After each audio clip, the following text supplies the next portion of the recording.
Mic check. Feels good. Feels good. Feels good. Come on. Yeah, baby. Welcome to connecting the purple dots. Turn me up now. Every hole you open is closed. I've told you that before. They're listening. They're listening. Every hole you open up is closing now. I've just started following Dots, Connect Purple Dots. He's very well researched. I like him a lot. Just bounce with it. Just bounce with it. Just bounce with it. Come on. Yeah. How entertaining. On Thursday, April 21st, 2016, Prince was allegedly found unresponsive in an elevator at his Paisley Park production facility. He was pronounced deceased at 10:07 a.m. On Friday, April 22nd, 2016, Dr. Aquin Strobel of the Midwest Medical Examiner's Office would allegedly begin the autopsy on Prince's remains, just 22 hours and 53 minutes from the alleged death announcement and time of death of 10:07 a.m. on Thursday, April 21st, 2016. That would be actually and merely only 6 hours and 23 minutes of business time, because of those 22 hours and 53 minutes from the actual alleged time of death being 10:07 a.m. on April 21st, 2016, a Thursday, 16 and a half hours, the Midwest Examiner's Office was closed for business.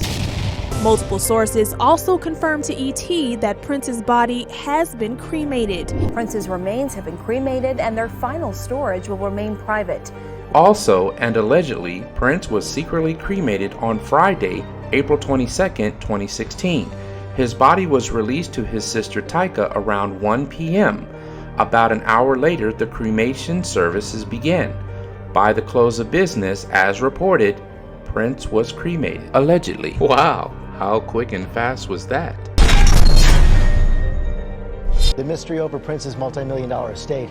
His sister has now told a court that she believes Prince had no will. This morning, new details over the possible future of Prince's multi-million-dollar estate. ABC News obtaining court documents filed by his only surviving full-blood relative, Sister Tyka Nelson, officially asking a judge Tuesday to appoint a trust company to handle her brother's estate. The 55-year-old stating in court documents she does not believe that Prince had a will. A judge has determined that Prince died without a will. This according to new court docs obtained by ET. As ET previously reported, Prince's sister Tyka Nelson filed legal docs stating she did not know if a will existed for her late brother. She asked that a judge assign a special administrator since Prince himself did not choose an executor in a will. Well then, if Prince's sister, a judge, and the news media reported that Prince died without a will, then just what is attorney Gary Hansen doing at Paisley Park on Thursday, April 21st, 2016, admitting and representing himself as having taken control of Paisley Park Studios, Prince's estate, and managing all of Prince's affairs? Now, just what would empower this attorney to represent himself in this manner? As Tyka Nelson, the Carver County probate judge, and the news media all have stated Prince did not have a will. However, they never stated he did not have a trust.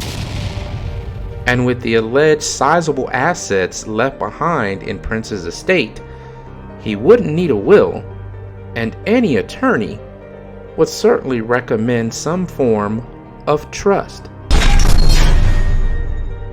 A toxicology report just made public shows that he had exceedingly high concentrations of fentanyl in his body when he died. Our Mary McGuire has been looking at all of this. She's live outside the Paisley Park studio and home in Chanhassen with some of this information for you, Mary. Now, a report by the Associated Press details a confidential toxicology report and found that the concentration of fentanyl in Prince's blood was 67.8 micrograms per liter. That's a number experts call exceedingly high, even if someone has been taking opioids for an extended period of time. Between 3 and 58 micrograms can be deadly. He was also found with large concentrations of the drug in his liver and his stomach. Fentanyl is a drug that is 50 times more powerful than heroin. However, when asked Dr. Aquin Strobel to test Prince's blood sample from the night before on April 20th, 2016 by Dr. Schulenberg, the results of that sample stated he had no fentanyl in his blood. Now, when you compare the 67.8 micrograms with charts that indicate how much fentanyl one can consume and the possible risk of death, you will see that there is just a moderate risk. So now we have to ask, just where did the opioid fentanyl-laced Watson 853 pills, along with the other pills that were found by police at Paisley Park, come from? In the Carver County Prince death investigation file, a statement by Prince's second ex-wife, Manuela Testolini, states that she was on the phone with Kirk Johnson the night before, and he stated he had cleared out Paisley Park, meaning and implying that Kirk had cleared out everything in an attempt to help Prince get over his addiction.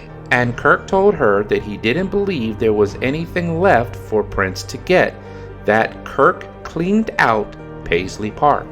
So if Kirk Johnson cleared and cleaned out Paisley Park and there was nothing left for Prince to get to or get at, just where did the 100 Watson 853s come from to be found in Paisley Park by police officers overnight in a span of approximately 14 hours? Especially Watson 853 pills, since Watson Laboratories discontinued pills with the same stamp and hadn't manufactured them since December 2013.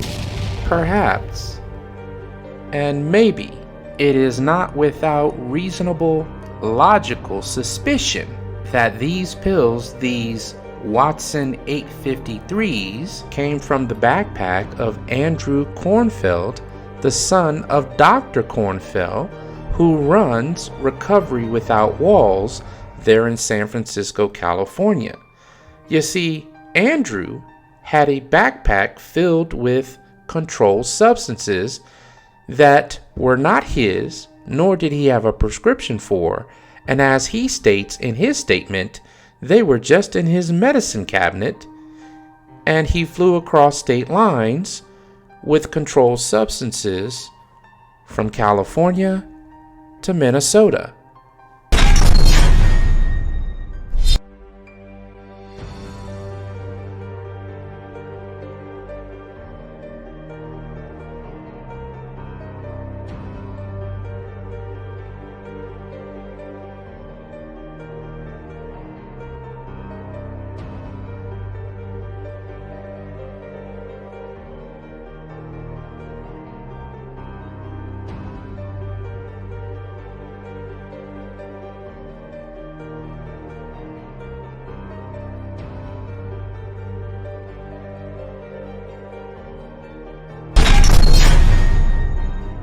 In 2019, Primary Wave, a private, I say again, a private music publishing and talent management company, began purchasing expectancy interest from the heirs of the Prince Rogers Nelson probate estate, as the probate estate had not been settled or assets of the estate distributed yet to the heirs of the estate.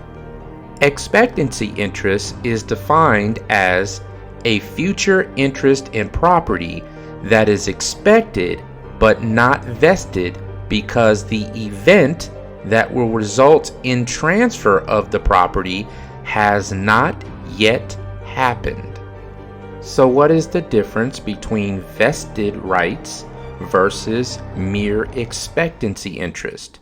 Well, until vesting occurs, an interest is merely an expectancy. Anyone named as a beneficiary in one's will has a mere expectancy in receiving a future inheritance. Only when the person dies, I say again, only when the person dies does the beneficiary's right under the will vest. Until then, the named beneficiary only has mere expectancy of a possible future interest. Now, even though Primary Wave has purchased the expectancy interest from the Prince Rogers Nelson probate estate case while it was open and assets had not been distributed to the court-recognized heirs or Primary Wave, Judge Eads had no problem letting them know, sharply as indicated in this article, you are not owners of this estate.